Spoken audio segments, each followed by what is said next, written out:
Tensions in the Taiwan Strait are rising. China's leader, Xi Jinping, has said that his country's reunification with the island of Taiwan is inevitable. But the Chinese Communist Party's obsession with the island is about more than just territory, as its history shows. When Europeans first came across the island in the 1500s, legend has it that Portuguese sailors yelled out "Ilha Formosa," or Beautiful Island. Although the Portuguese never settled on the island, the Dutch and the Spanish who eventually colonized it adopted the name Formosa. Back then, the isle was home not to ethnically Chinese people, but to a mostly Malayo-Polynesian population that lived in tribes known for hunting humans for their heads. The Dutch expelled other Western settlers in the early 1600s. They were the first to encourage mass migration from China to help build up their colonial workforce. Dutch colonization of the island was harsh and lasted only a few decades. In 1644, the Manchu-led Qing dynasty overthrew the Ming dynasty on the mainland. Loyalists of the deposed regime fled to Formosa. With help from locals, a Ming loyalist named Ching Jang, who is better known outside China as Koxinga, drove the Dutch out in 1662 and established the kingdom of Tungning in southern Taiwan. Koxinga hoped to use Taiwan as a base until he could recover the empire, but his dream was never realized. After his death, the Qing dynasty eventually recaptured the island and expanded China's territory as far as Outer Mongolia, Tibet, and Ching Jang. In 1895, after a humiliating defeat in the First Sino-Japanese War, the Qing ceded Taiwan to Japan. The Taiwanese fought for independence, but Japan eventually took control of the island, making Taiwan Japan's first colony. Back on the mainland, the loss of territory was a blow to the Qing dynasty, which was facing a number of rebellions.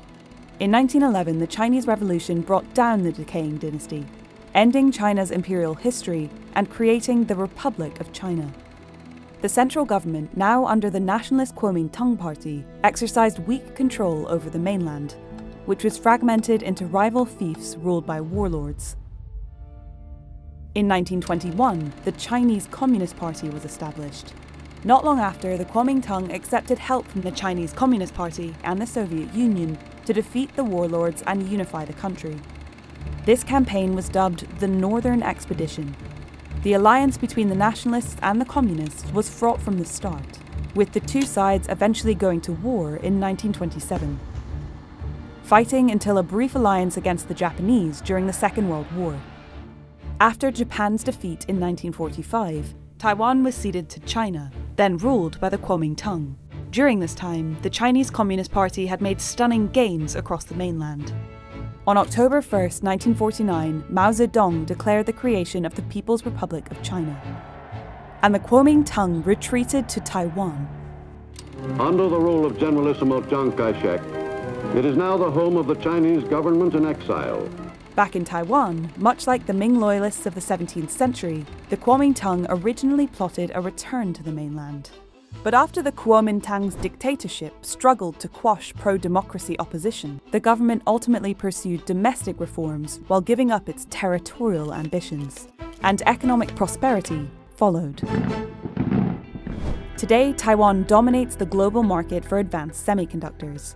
Its stock market is the 10th largest in the world by market capitalization, ahead of South Korea's and Australia's.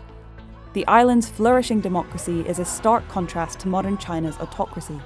For Xi Jinping, reunification would finish the job that Mao started. But the issue of Taiwan is more than just a territorial dispute. The island has become a free and open society, proof that Chinese culture is compatible with liberal democracy. For President Xi and the Chinese Communist Party, that poses an unacceptable risk.